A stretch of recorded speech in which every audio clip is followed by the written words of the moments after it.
J'ai la mémoire qui flanche, je me souviens plus très bien. Elle avançait d'un pas lent, presque silencieux, comme si chaque mouvement portait en lui le poids de toute une vie. À 88 ans, Jeanne Moreau n'était plus la jeune femme qui, un soir de 1958, fit battre le cœur du monde entier avec Ascenseur pour l'échafaud. Mais dans son regard, rien n'avait disparu. La même intensité, la même flamme secrète qui avait traversé les décennies et résisté aux modes, aux épreuves, aux amours brisés et aux triomphes éclatants. On l'appelait la reine de la nouvelle vague, et son nom s'ancrait aux côtés de Godard, Truffaut, Louis Malle, Antonioni. Elle avait été la muse et l'énigme, la voix grave qui portait les nuits parisiennes, l'incarnation d'un cinéma qui osait tout. Avec Jules et Jim, elle devint l'icône d'une liberté féminine inédite, une femme qui refusait de se taire, qui osait aimer, souffrir, disparaître et renaître à l'écran. Pourtant, derrière l'aura, derrière les applaudissements interminables à Cannes ou à Venise, il y avait l'ombre. Jeanne Moreau n'était pas seulement une déesse du cinéma, elle était une femme de chair et de sang, avec ses blessures et ses colères. Elle, qui fascinait tant par son intelligence, savait aussi se montrer intransigeante, parfois impitoyable. On l'admirait, on la craignait, et surtout on la redoutait lorsqu'elle décidait de fermer son cœur à quelqu'un. Car Jeanne Moreau n'a jamais été de celles qui pardonnent tout. Si elle a offert au cinéma mondial quelques-unes des plus belles pages de son histoire, elle a aussi laissé derrière elle des cicatrices invisibles, des relations fracassées, des regards qui ne se sont plus jamais croisés, des noms qu'elle a rayés à jamais de son univers. C'est cette autre histoire, plus secrète, plus intime, que nous allons explorer aujourd'hui. Non pas l'hymne triomphal que tout le monde connaît, mais la mélodie sourde de ses rancunes, de ses blessures, de ses silences. Car au crépuscule de sa vie, Jeanne Moreau, sans phare et sans détour, a laissé entrevoir les 5 artistes qu'elle ne pouvait pas voir en peinture.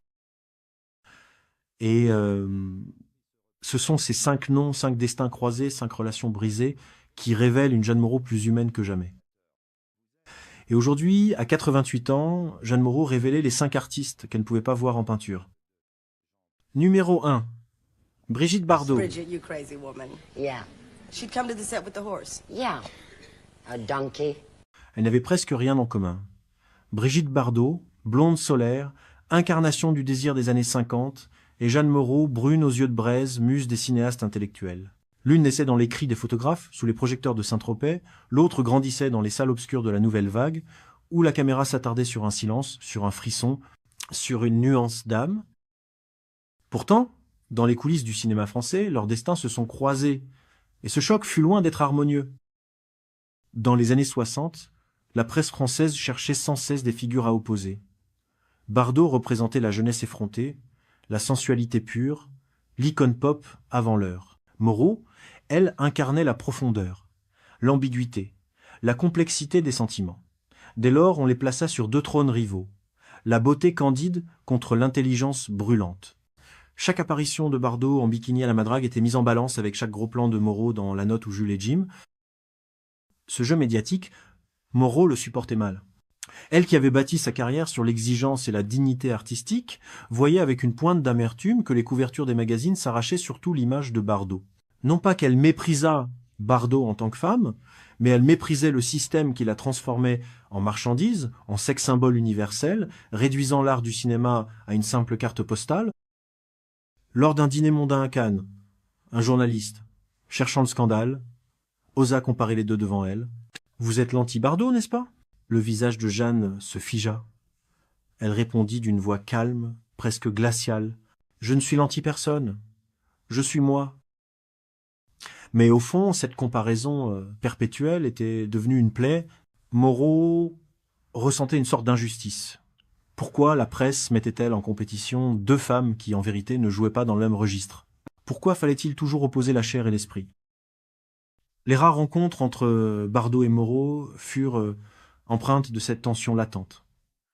Dans un festival, elles se serrèrent la main, échangèrent un sourire, bref, presque mécanique. Mais les regards disaient tout. L'une voyait dans l'autre le miroir d'un cinéma qu'elle ne voulait pas incarner. Elles appartenaient au même monde mais n'habitaient pas la même planète. Peu à peu, l'agacement devint blessure. Jeanne Moreau confia un jour, dans un cercle d'amis proches, « Je n'ai jamais eu de problème avec Brigitte. » Mon problème, c'est avec ce que l'on a fait d'elle et contre moi. » C'était là le point central. Moreau n'en voulait pas seulement à Bardot, mais au symbole qu'elle représentait, au fantasme qui écrasait les autres femmes, au projecteur qui éclipsait la subtilité. Ainsi naquit une distance irréversible, faite de méfiance, d'amertume et de silence. Les années passèrent, mais la blessure demeura. Plus Bardot devenait une légende populaire, plus Jeanne Moreau s'enfermait dans un rôle de gardienne de la dignité artistique. Leur opposition ne fut jamais une querelle directe, mais une fracture silencieuse, nourrie par la presse, amplifiée par les dîners mondains et les murmures de l'époque. En 1963, lors d'une soirée à Rome organisée après une projection de Le Mépris de Jean-Luc Godard, les deux femmes se retrouvèrent face à face. Bardot, radieuse, entourée de producteurs italiens, riait d'un rire sonore. Moreau, vêtue de noir, fumait une cigarette, observant la scène de loin. Quand elles furent présentées, Bardot, spontané, lança un compliment. « Vous êtes magnifique dans Jules et Jim. Une vraie leçon de liberté. » Moreau, poli, répondit d'un simple sourire. Mais au fond, ces mots avaient un goût amer. Elle y voyait, moins, une reconnaissance sincère qu'une distance irréductible. Bardot parlait comme une spectatrice, pas comme une égale. Avec le temps, ce fossé symbolique devint presque une caricature. Les journalistes continuaient à titrer « Bardot ou Moreau », comme on aurait dit « Soleil ou Lune ». Pour Moreau, cette opposition était stérile et destructrice. Elle rêvait d'un cinéma où l'on parlerait de la profondeur des personnages, de la mise en scène, du langage des corps et des regards. Mais trop souvent, on réduisait son art à une alternative à la blondeur éclatante de Brigitte. Dans une interview donnée à la fin des années 70, Jeanne lâcha une phrase restée célèbre. « Je ne suis pas un mythe, je suis une actrice. » Et dans cette déclaration résonnait tout le reproche implicite à Bardot, transformée malgré elle en idole figée, inaccessible, intouchable. Leur éloignement s'accentua dans les décennies suivantes. Bardot s'éloigna du cinéma pour se consacrer à la cause animale, tandis que Moreau poursuivait sa route, choisissant des rôles exigeants, voyageant de Wim Wenders à Theo Angelopoulos. Jamais elles ne cherchèrent à se rapprocher. Aucun projet commun, aucun mot public de réconciliation. À la fin de sa vie, quand on lui demandait quels artistes avaient marqué ses blessures, Jeanne Moreau évoquait toujours Bardot sans acrimonie, mais avec une froideur inébranlable. Pas de haine spectaculaire, pas d'insultes, simplement une barrière de glace qu'aucun sourire, aucun souvenir n'avait su briser. Pour Jeanne Moreau, Brigitte Bardot n'était pas une ennemie au sens classique. Elle était l'image d'une injustice, la personnification d'un cinéma qui préférait l'éclat à la profondeur. Et pour cette raison, elle ne pouvait pas la voir en peinture. Numéro 2. Catherine Deneuve. Catherine Deneuve et Jeanne Moreau, deux visages d'un même pays, deux reines d'un même royaume, mais jamais deux alliés. Lorsque Deneuve surgit dans les années 60, auréolée par les parapluies de Cherbourg et bientôt Belle de jour, le cinéma français semblait lui offrir une couronne de glace. Blonde, mystérieuse, distante, elle incarnait une élégance froide, un raffinement presque aristocratique. À l'opposé, Jeanne Moreau avait bâti sa légende sur la brûlure, l'intensité, la passion nue. Dès les premiers regards croisés, la tension était palpable, non qu'elles se soient attaquées directement, mais parce qu'elles occupaient le même territoire symbolique, celui de la femme française aux yeux du monde. Dans les festivals internationaux, les journalistes se régalaient à dresser des portraits croisés, la passion incarnée contre la glace souveraine. Cette comparaison constante les plaçait en rivales, qu'elles le veuillent ou non. Un soir de gala à Venise, au détour d'un tapis rouge, Moreau observa Deneuve s'avancer avec cette grâce distante qui fascinait les photographes. Les flashs crépitaient, les cris s'élevaient. « Catherine ! Catherine !» Jeanne, habituée à ces clameurs, ressentit pourtant ce soir-là une pointe d'irritation. Elle murmura à un ami « Regarde comme elle est belle, mais quelle muraille !» Car ce que Moreau reprochait à Deneuve n'était pas sa beauté ni son succès, mais cette froideur apparente, ce refus de se livrer.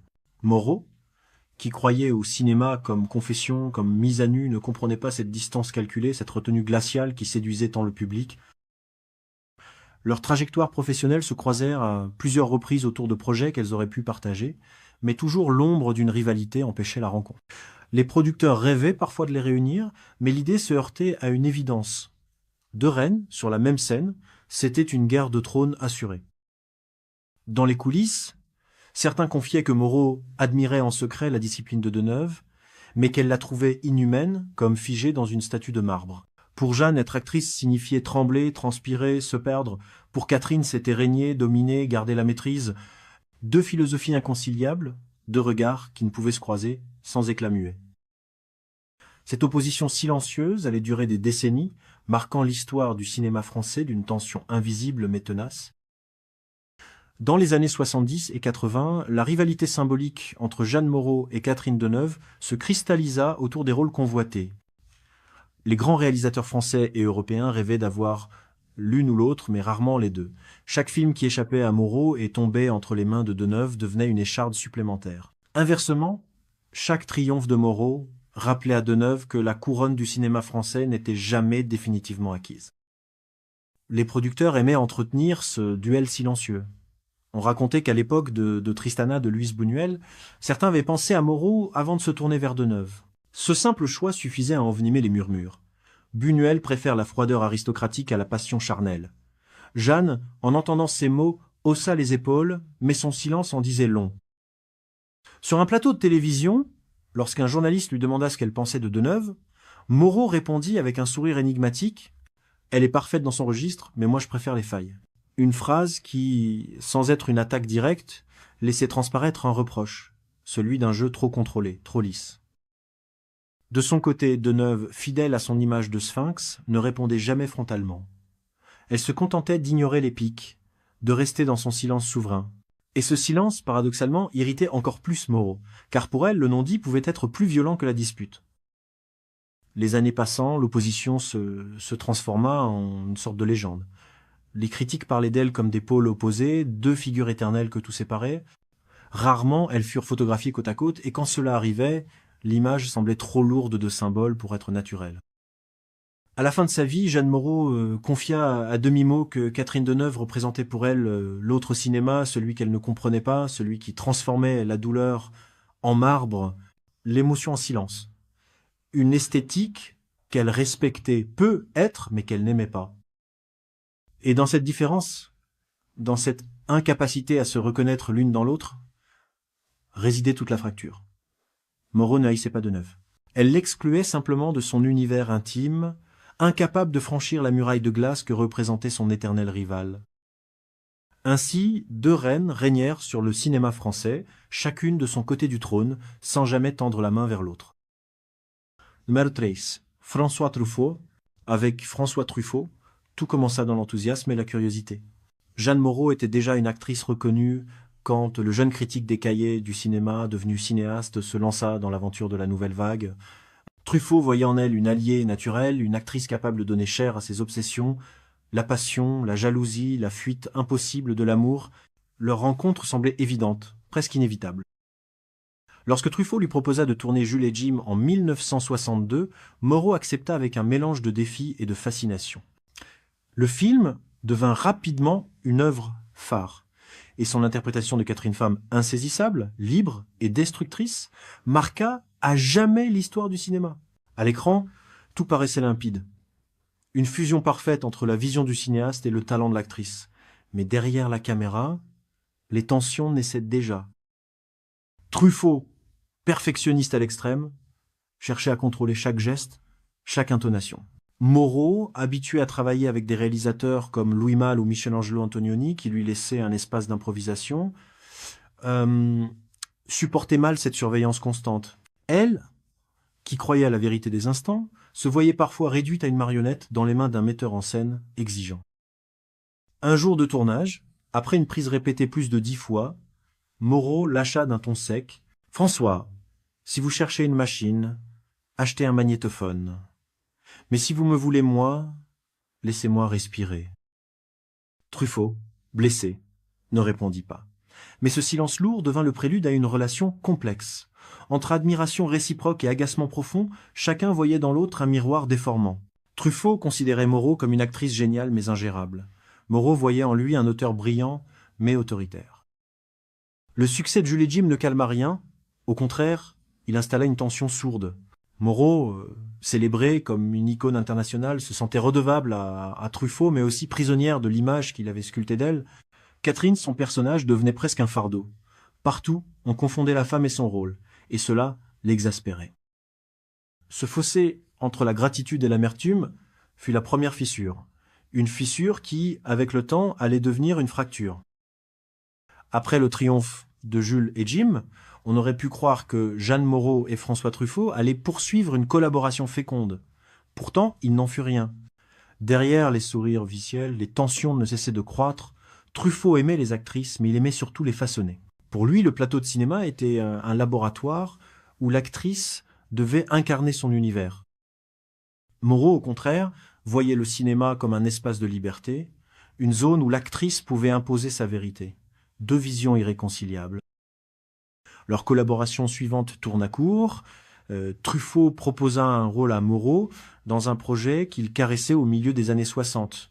Les discussions commencèrent, mais très vite la relation se tendit. Truffaut, soucieux de garder un contrôle absolu, multipliait les indications. Moreau, fidèle à son tempérament, se rebiffait. « Je ne suis pas une écolière, François, je suis une femme. Laissez-moi la jouer comme je la sens. » Cette phrase, rapportée par des témoins, devint emblématique de leur rupture artistique. Truffaut comprit qu'il ne pourrait jamais domestiquer Jeanne Moreau. Elle, de son côté, sentit que travailler à nouveau avec lui reviendrait à s'enchaîner à un carcan invisible. La distance devint rapidement définitive. Truffaut, vexé, choisit d'autres muses.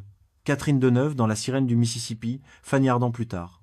À chaque fois, il semblait chercher chez elle ce qu'il ne pouvait obtenir de Moreau, une soumission partielle à son autorité. Pour Jeanne, cette mise à l'écart fut douloureuse. Elle savait que Truffaut reconnaissait son génie, mais refusait de l'affronter de nouveau. Dans une interview tardive, elle déclara d'une voix calme, mais chargée d'amertume, « Il n'aimait pas les femmes libres. Il aimait les femmes qu'il pouvait rêver, pas celles qu'il devait affronter. » Ces mots résumaient tout. Truffaut représentait pour elle la contradiction d'un cinéma qui voulait chanter la liberté, mais qui ne supportait pas vraiment les actrices indomptables. Ainsi, leur relation, née sous le signe de l'admiration et de la création, se termina dans un silence froid. Pas de réconciliation, pas de geste tendre à la fin, simplement une fracture irréversible entre un réalisateur qui voulait modeler ses héroïnes et une actrice qui refusait d'être autre chose qu'elle-même. Pour Jeanne Moreau, François Truffaut resta à jamais le cinéaste qu'il avait révélé au monde, mais aussi celui qui avait tenté de l'enfermer, et pour cela, elle ne pouvait plus le voir en peinture. Numéro 4. Orson Welles. Ils s'étaient rencontrés au début des années 60, à une époque où Orson Welles, déjà auréolé du mythe de Citizen Kane, cherchait en Europe un nouveau souffle artistique. Jeanne Moreau, quant à elle, était devenue l'égérie de la nouvelle vague, une actrice que l'on s'arrachait. Leur rencontre avait tout d'un choc entre deux planètes. L'une, américaine, monumentale, pleine de verve et d'excès. L'autre, française, mystérieuse et intense, maîtresse des silences et des zones d'ombre. Au départ, l'admiration était réciproque, où elle voyait en Moreau une actrice d'une profondeur rare, capable de donner à ses films européens une densité inédite. Il la dirigea notamment dans Le Procès, 1962, adaptation kafkaïenne, où elle incarnait une figure spectrale, presque irréelle. Moreau, fasciné, découvrait un metteur en scène démesuré capable de transformer un plateau en labyrinthe de lumière et d'ombre. Mais derrière l'émerveillement, des tensions couvaient déjà. Welles avait cette habitude de vouloir tout contrôler, le texte, l'image, le rythme, jusqu'au moindre geste de ses acteurs. Moreau, habitué à des cinéastes qui lui laissaient une grande latitude, ressentait peu à peu une gêne. Avec lui, elle avait l'impression d'être utilisée comme une pièce d'échiquier dans un jeu qui la dépassait. Lors d'une scène nocturne, tournée à Paris, Welles exigea qu'elle répète encore et encore une réplique, alors qu'elle en maîtrisait déjà toutes les nuances. Exaspéré, Moreau finit par dire d'une voix tranchante « Orson, vous n'avez pas besoin d'une actrice, vous avez besoin d'un fantôme. » Le silence qui suivit fut glacial. Welles, blessé, détourna la conversation, mais la fissure était là. Moreau n'aimait pas être transformé en instrument, même par un génie. Pourtant, elle restait fascinée par l'homme. Ses excès, ses histoires de tournage, son rire tonitruant dans les soirées parisiennes. Mais cette fascination s'accompagnait d'une méfiance croissante. Elle savait qu'avec Welles, l'admiration allait toujours de pair avec la domination. C'était le début d'une relation ambiguë, faite d'attirance et de rejet, d'estime et de ressentiment. Une relation où Jeanne Moreau, pourtant si libre, sentait qu'elle risquait d'être happée par l'ombre gigantesque d'un homme qui ne laissait guère de place aux autres. Avec le temps, la relation entre Jeanne Moreau et Orson Welles prit des allures de duel silencieux. Ils s'admiraient profondément, mais ils ne savaient plus comment cohabiter dans un même espace créatif. Pour Welles, Jeanne représentait la muse idéale, une figure européenne capable de donner à son cinéma un parfum d'intellectualisme et de mystère. Pour Moreau, Orson était l'exemple même du génie dévorant, incapable de partager son territoire. Sur le plateau du procès, les disputes se multiplièrent. Welles pouvait interrompre une prise en plein milieu, réécrire une scène à la dernière minute, imposer un mouvement de caméra qui effaçait presque la présence des acteurs. Moreau, elle, voulait incarner ses personnages avec vérité, sans artifice, sans manipulation excessive. Elle disait souvent à ses proches « Avec Orson, il n'y a pas de place pour respirer. Il ne dirige pas, il engloutit. » Un soir, après une journée de tournage chaotique, ils s'affrontèrent violemment. Welles lui reprochait de ne pas suivre ses instructions à la lettre. Moreau, excédé, répliqua « Tu veux des statues, Orson? Moi je suis une femme, et une femme ça se sculpte pas sa vie. » Cette phrase résonna comme un coup de tonnerre. Welles, touché dans son orgueil, se referma. Leur complicité d'autrefois s'éteignit dans un silence pesant. Malgré cela, ils continuèrent à se croiser, à dîner ensemble, parfois à rire. Mais quelque chose était brisé. Moreau, qui admirait l'immensité du Créateur, ne supportait plus l'écrasement de l'homme. Pour elle, Welles était devenu une ombre trop grande, un ogre qui ne savait pas partager la lumière. Dans ses confidences tardives, Jeanne reconnaissait que Welles avait marqué sa vie, mais elle ajoutait aussi, avec une pointe de mélancolie, « Je l'ai aimé comme un frère d'ombre, mais je ne pouvais pas rester dans son univers. Son monde était trop vaste pour laisser de la place au mien. » Ainsi s'acheva leur lien, non dans une explosion, mais dans une lente érosion.